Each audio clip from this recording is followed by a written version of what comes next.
Hi everyone. I just want to share a presentation with you today, and the purpose of this presentation is to not only share my vision for healthcare, but share with you the vision for the city that I love. So my story is going to start here. This is a little bit about me.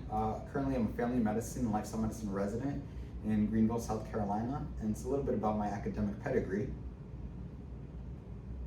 But my story started in my hometown in Newark, New Jersey. I was raised in the 209 Garside Street, which is in the North Ward, by my two Dominican parents that immigrated from the Dominican Republic. And one of my first childhood memories was playing kickball right outside my house here. The car used to always be first base, and the concrete slabs were second and third base, and then the light pole that was right near the end with a piece of cardboard was home base. And it was those memories that associated me with what the external world was. It was my first relationship with nature, and it was this concrete jungle that came to be my understanding of the world around me.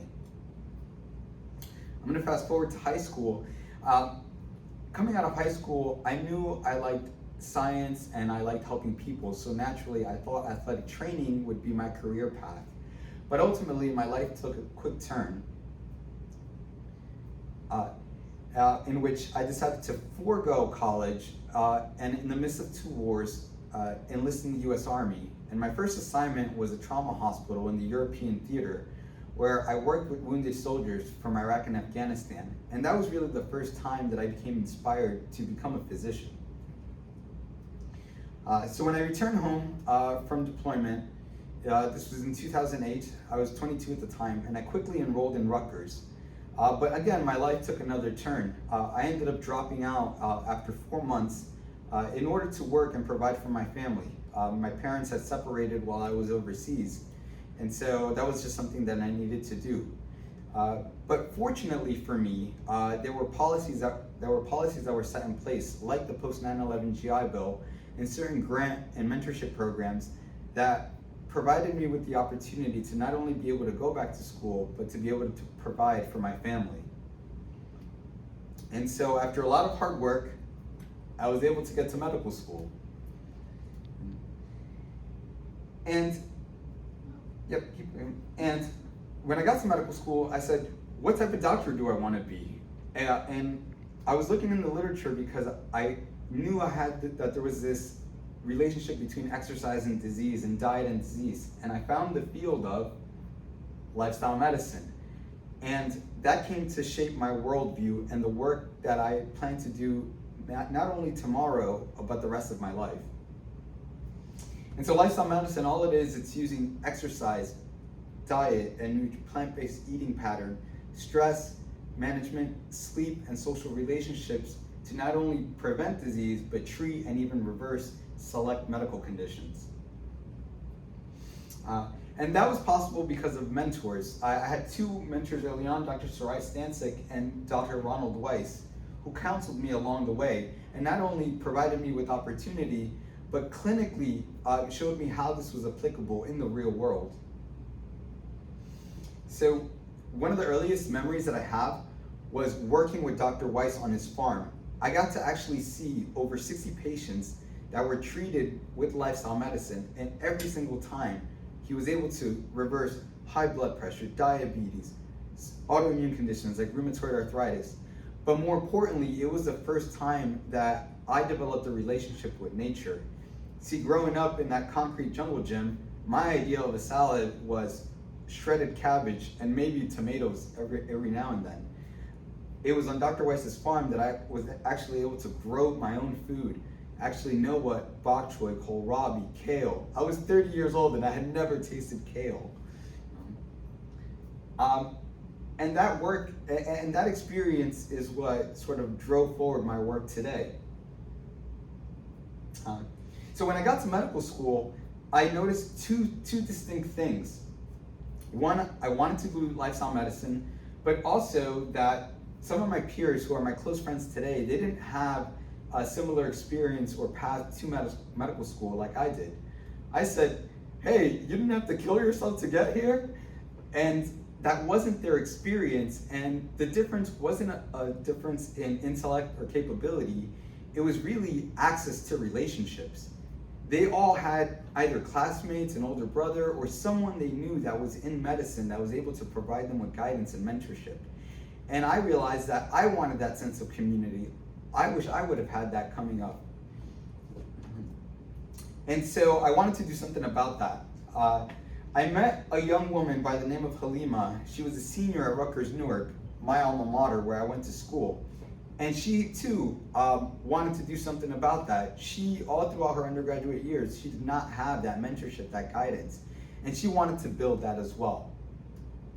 So she revitalized an organization called MAPS, the Minority Association of Pre-Health Students, to try to provide opportunities for underrepresented students that are interested in healthcare fields. And what started as a 20-student organization, Halima had invited me to do talks, workshops. We organized and created healthcare conferences at Rutgers Newark. And what went from this small, tiny organization, it continued to grow. And along the way, not only did we provide opportunities for these undergraduate students, but we wanted to create an opportunity for them to connect with high school students and medical students to create a pipeline, a mentoring pipeline. But in addition to that, provide them with an opportunity to become connected to the external world, to develop an appreciation for what I call lifestyle medicine. So this was an activity where my friend Debbie, she was a school teacher in Newark. She took her ecology class. She wanted to do a fun activity with them. So I told her, hey, bring them out to our community garden that the med students were running. And the purpose behind that was, I wanted those high school kids to be able to not only grow food and feel that amazement and wonder that I felt on Dr. Weiss's farm, but be able to have that connection to college students, to medical students in an organic way, and have that mentorship that, again, Halima and I lacked. Mm-hmm. And so these were some other activities that, again, I had the privilege of doing at my school. We were able to bring some of these kids from my hometown into the very same seats that I sat in medical school, and we partnered with Whole Foods to teach them about plant-based nutrition, and they were very kind to donate the food to us. You remember? that you Chickpeas, were, right? Yeah, chickpeas, and then we had. And again, we did a number of these activities, and again, here we see some more of the undergraduates. And again, we wanted to promote exercise, plant-based eating patterns, and just really promote a culture of health amongst my community. These are some more of the undergraduates, and this is Ethan, Pooja, Khadija, and this is Naji. I remember Naji.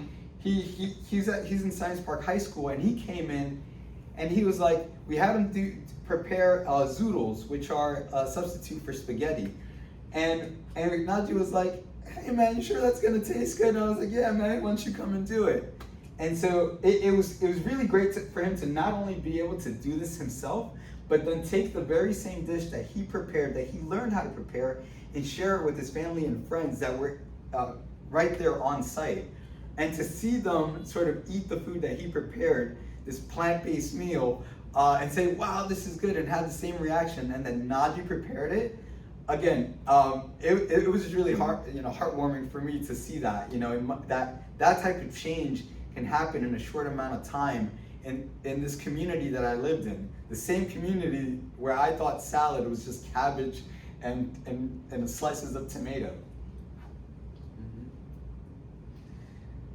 So again, here's some more activities that we did, that again, our organization between MAPS and the undergraduates and the medical students that we were able to curate and put together.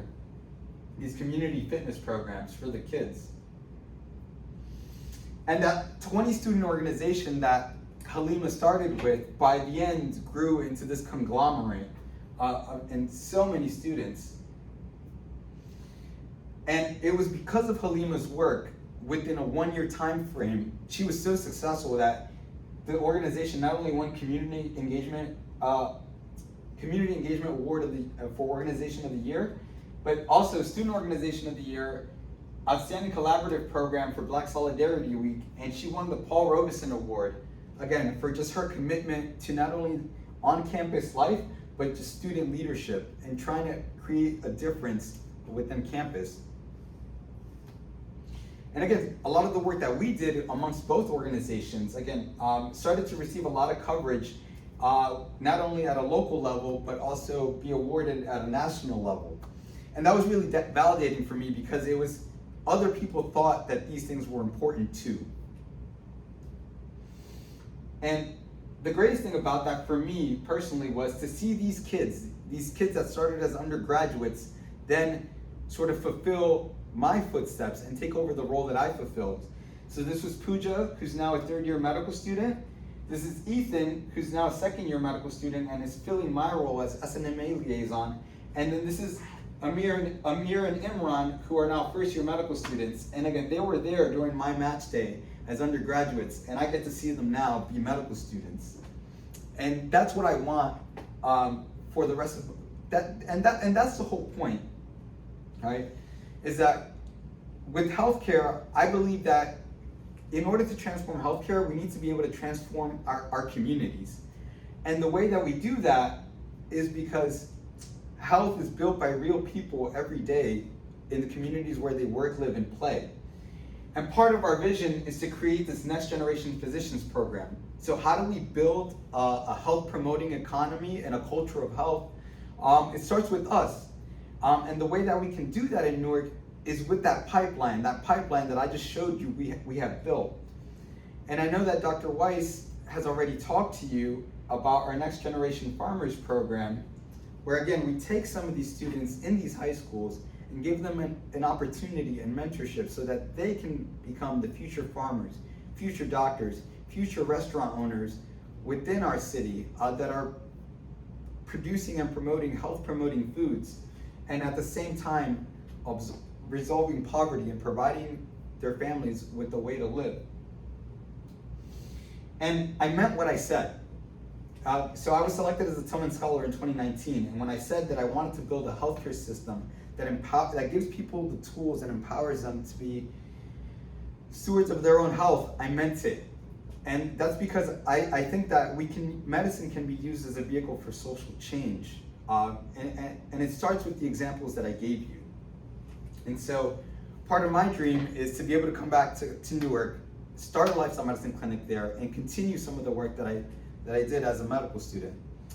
Thank you for your attention. I know this was a bit long-winded, but I hope it was helpful, and I hope to hear from you soon.